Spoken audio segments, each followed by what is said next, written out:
Dobrý den. Jdeme si udělat to největší blbost, co udělá člověk na světě. Tak, dáme si tam koření, to už tam máme.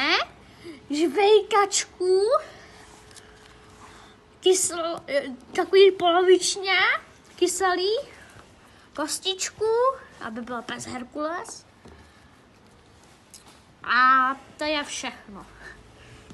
A potom tam nalím pití.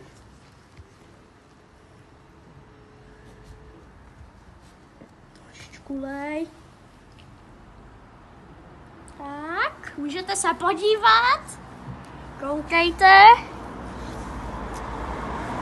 Teďka zavřeme víčko. Zatřepáme. Pořádně. Tak. Teďka musí tady pán otevřít. Já nemám sílu. Jde to otevřít? No já nechci vytahovat mušky do boji. Koukejte, to vypadá něco chemického. To je zelený. To je zelený, jo. Takže ze mě bude možná Šrek, jo. Připravte si i kapesník, pane. Já se bojím. Já se bojím taky, já se beru ještě další. Když se to potom nalít do pusy. Ale celý úplně. Tak, odpočítávejte to. 3, 2, 1. Kamo, z tebe bude opravdu Šrek. Teď!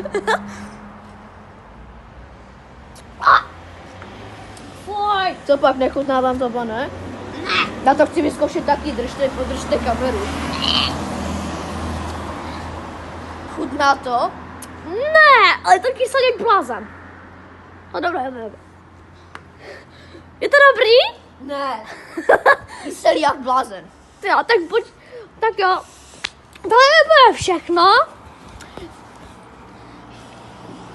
Odebírejte Filipovi a Dominikovi. No dobrý.